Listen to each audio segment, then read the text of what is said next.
నమస్తేనా. నమస్తేనే. ఎట్లా అనిపిస్తుంది ప్రజా దర్బార్ చూస్తే? ప్రజా దర్బార్ చూస్తేనైతే ఇలా ఒక ఉత్సాహం కనబడుతుంది. అంటే గ్రామాల్లో ప్రజా పాలన పేరిట ఆల్రెడీ సభలు జరుగుతున్నాయి కదా, అంటే దీన్ని ఇక్కడి వరకు రావాల్సిన అవసరం ఏముంది ఇప్పుడు? ఇప్పుడు మా తెలంగాణ రాష్ట్రంలో మా కులాన్ని దూదేకుల నూరు భాషకు సంబంధించింది గ్రామ స్థాయిలో, మండల స్థాయిలో, జిల్లా స్థాయిలో పరిష్కారం అయ్యేది కాదు. గౌరవ ముఖ్యమంత్రి గారు, గౌరవ మంత్రులు, ఇక్కడ ఉన్నతాధికారులు పరిష్కారం చేయాలి. దాని కొరకు మేము ప్రజాపాలన మన ప్రజావాణి కార్యక్రమంకి వచ్చినాం. మేము ఇచ్చిన దరఖాస్తులను వాళ్ళు స్వీకరించి ఉన్నతాధికారులకు పంపించి సానుకూలంగా మీ పరిష్కారం జరుగుతుంది, మీకు ఫోన్ వస్తుంది, మీకు SMS కూడా వస్తుంది, తొందరలోనే మీ సమస్య పరిష్కారానికి మేము కృషి చేస్తామని ఒక మాట ఇచ్చారు. మీది సమస్య అంటే ఎలాంటి సమస్య మీకు?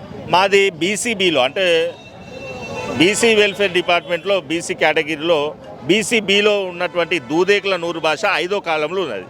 దాన్ని మేము గత ప్రభుత్వం ఏం చేసిందంటే వాళ్ళకు సంబంధించిన MIM పార్టీ వాళ్ళు సిఫారసు చేసినా, లేకపోతే ఏదైనా పార్టీ కేసీఆర్ గారి దగ్గర ఉన్నటువంటి వాళ్ళు ఎవరైనా రికమెండ్ చేసిన వాళ్ళను అప్పటికప్పుడే జీవోలు మార్చి అప్పటికప్పుడే వాళ్ళు ఏ దాంట్లో ఏలకెళ్ళి B తీసుకొచ్చుడు, Bలకెళ్ళి C తీసుకొచ్చుడు, ఈ విధంగా మార్చారు.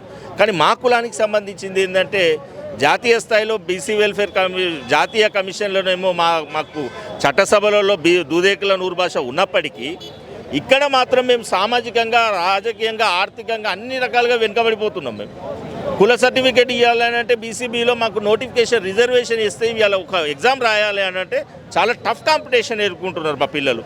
ఆ విధంగా మేము కూడా ముస్లిం సమాజంలో ఉన్నాం, ముస్లింల కొరకే మేము పాటుపడుతున్నాం, మేము కూడా నమాజ్ చదువుతున్నాం.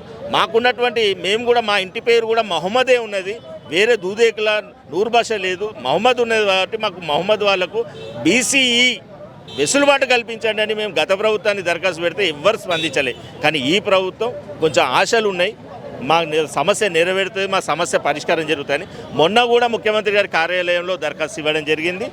మళ్ళీ ఈరోజు డీటెయిల్గా గత ప్రభుత్వంలో మేము ఎన్ని సమర్పించినామో దరఖాస్తులు అవన్నీ కూడా ఇక్కడ ఇవ్వడం జరిగింది. గత ప్రభుత్వానికి ఈ ప్రభుత్వానికి పొంతనే ఏంటంటే ఈ ప్రభుత్వం పనిచేస్తుంది అనే ఒక నమ్మకం కలిగిస్తుంది. గత ప్రభుత్వంలో దరఖాస్తు తీసుకోలే ఫస్ట్ ఆఫ్ ఆల్. అంటే ఇప్పుడు లోపలికి పోయినప్పుడు మీకు ఎలా అనిపించింది? లోపలికి పోయిన తర్వాత సమస్య వాళ్ళు విన్నారు. ఫస్ట్ పోయిన వెంటనే దరఖాస్తు తీసుకొని ఆ దరఖాస్తు మొత్తం చదివి ఆ దరఖాస్తు చదువుకొని వాళ్ళు అర్థం చేసుకున్న తర్వాత మీది ఏంది సమస్య, బాధ ఏంది అని అడిగారు. మా బాధ ఏం లేదు మేడం, BCBలో ఉన్న వాళ్ళని BCEలో కూడా చేర్చండి, విద్యాపరంగా, రాజకీయంగా, సామాజికంగా నోటిఫికేషన్లకు BC సర్టిఫికేట్ మాకు ఉపయోగపడే విధంగా మాకు జారీ చేస్తే మేము కూడా ముస్లింలమే, మా ఇంటి పేరు కూడా సర్నేమ్లు కూడా మహమ్మదే ఉన్నాయి, అబ్దుల్లా ఉన్నాయి. గత కొన్ని కలెక్టర్లేమో కొంతమందికి తెలుస్తుంది, కొన్ని కలెక్టర్లకు తెలియట్లేదు. తెలిసే కలెక్టర్ చేస్తున్నారు, ఇష్యూ చేస్తున్నారు. కొన్ని జిల్లాలలో ఇష్యూ చేస్తలేరు. ఇష్యూ చేయకపోయే వరకు ఏంటంటే మాకు సంబంధించినటువంటి మా కులానికి సంబంధించిన వాళ్ళకి అన్యాయం జరుగుతుంది. ఆ విషయం విన్న తర్వాత వారు ఏమన్నారంటే ఈ ప్రాబ్లం అనేది మా పరిధిలో కాదు, కన్సల్ట్ డిపార్ట్మెంటు BC వెల్ఫేర్ ముఖ్య కార్యదర్శి గారి, ప్రిన్సిపల్ సెక్రటరీ గారికి పంపిస్తాం. అక్కడి వారి సమస్య మీకు ఫోన్ వస్తుంది, మీరు అక్కడికి వెళ్ళి మీరు డీటెయిల్గా మీరు ఎక్స్ప్లెయిన్ చేయండి, మీకు సంబంధించిన సమస్య పరిష్కారం జరుగుతుందని వారు. ప్రజావాణి ఇదే రకంగా కొనసాగితే బాగుంటుందా, లేదంటే దీంట్లో ఏదైనా మార్పులు చేస్తే బాగుంటుందని మీ ఉద్దేశం?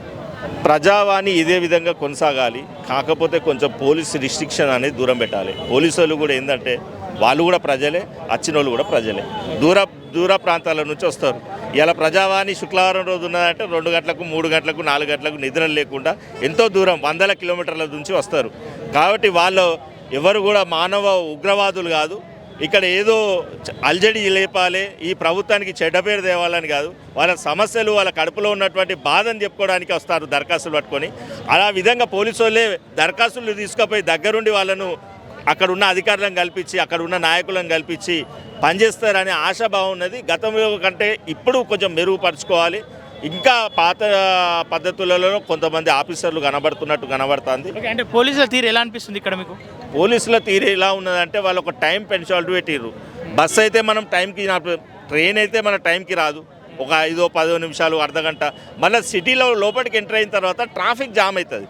ఈ ట్రాఫిక్లోనే 1 గంట 2 గంటలు పోతుంది. మీరు ఇక్కడ సడన్లీ 10 గంటల వరకు ఎంటర్ అయితేనే లోపలికి పంపిస్తామని అన్నారు.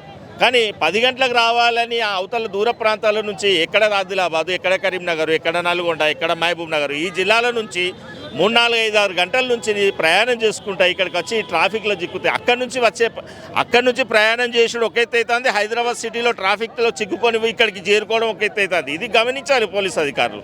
ఎవరు ఎక్కడి నుంచి వస్తున్నారు అనేది కూడా చూసి వాళ్ళని లోపలికి పంపించి కన్సల్ట్ అధికారులతో వాళ్ళ యొక్క వినతి పత్రాలు ఇప్పించి న్యాయం జరుగుతుందని నేను ఆశాభావం చెప్తున్నా. ఈ సాంప్రదాయాలను కొనసాగితే ప్రజల లోపల ఒక నమ్మకం కలుగుతుంది, ప్రభుత్వానికి మంచి పేరు వస్తుంది. లేదంటే ఈ పోలీసు వ్యవహారంతో, పోలీసు అధికారుల వ్యవహారంతో ప్రజలకు అసహనం తెలిపి గవర్నమెంట్కి చెడ్డ పేరు వచ్చే ప్రయత్నం ఉన్నది.